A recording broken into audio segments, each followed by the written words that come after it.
The Python's Bride. Part 8. Ojo and Ada hurried along the narrow path leading to the oracle's shrine, their hearts pounding with fear. The dense forest around them buzzed with the sounds of early morning, making them even more nervous.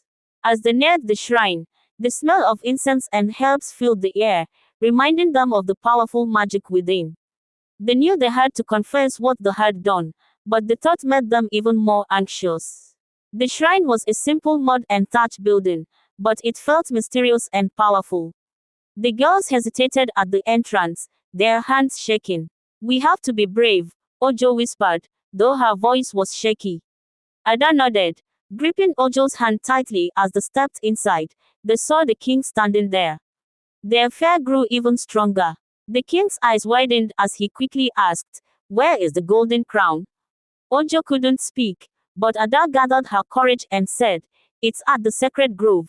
We are so sorry, His Majesty." "What do you mean it's at the sacred grove?" he asked. "Ojo," he called angrily. Ojo couldn't say a word to her father. She became more scared. The king's face filled with anger. Without another word, he ran out of the shrine and headed alone to the sacred grove. Ojo called after him, begging him to wait, but he didn't listen.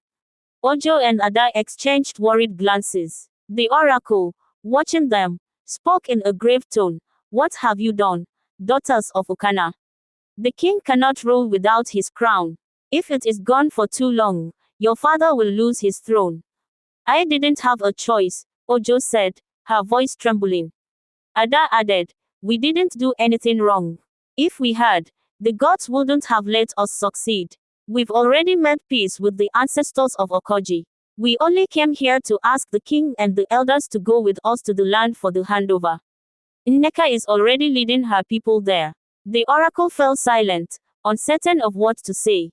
The king was already gone, and it would take a full day to reach the sacred grove and another full day to return to Ukana. But today was the last day for Ojo. "What should we do now?" Ojo asked, her voice filled with fear.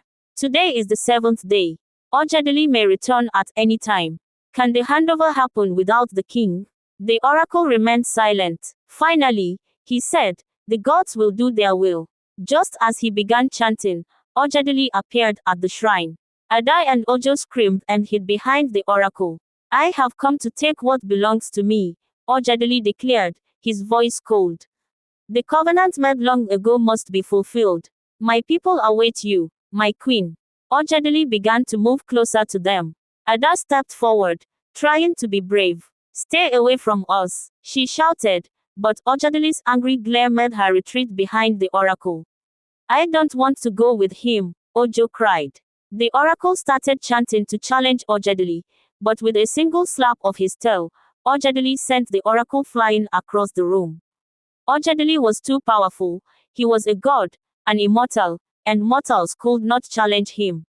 Ada held the princess tightly, but Ojadili looked at them with cold eyes. "It's time to go, my queen," he said. Ada wasn't ready to let the princess go. "If you must take her, then you'll have to kill me first," she said bravely. Ojadili simply blew a strong breeze from his mouth, separating Ada from Ojo.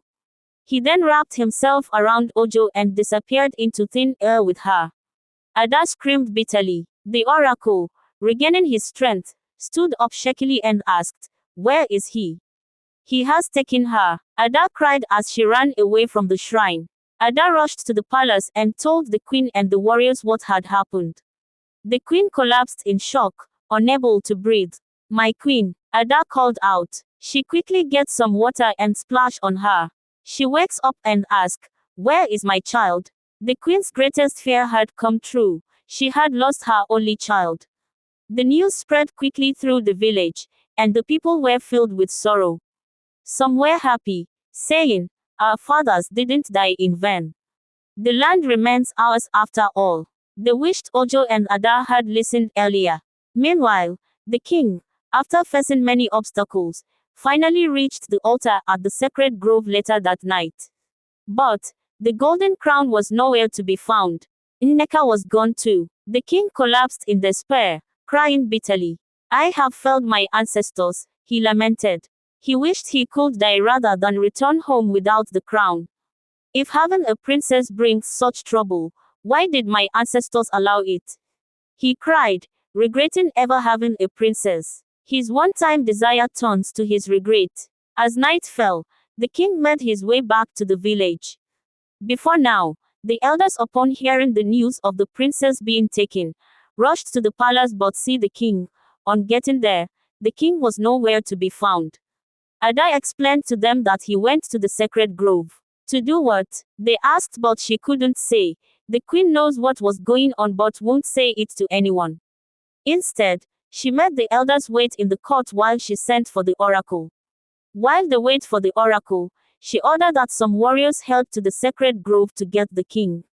Ada, restless and worried, kept thinking of how she could defeat Ojadili and bring the princess back. She hasn't been herself since she arrived at the palace since soon till that night. Before the nightfall, the oracle had arrived at the palace and didn't have any word for them. He can't speak when the gods are silent, he kept saying. Ada was totally out of patience.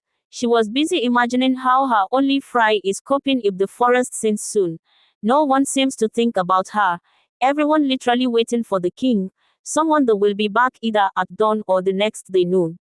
Suddenly, Ada jumped up from her seat and ran out of the palace. The elders called after her, but she didn't stop.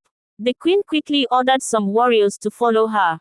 At the other hand, in the dark forest, Ojadili danced happily while the princess sat quietly, watching him. The place was airy and silent, except for the sound of Ojadili's movements. "This will be your home for all eternity, my queen," Ojadili said with a sinister laugh. "Tomorrow, we shall have our grand wedding." Ojo was sad and speechless, not knowing what to do.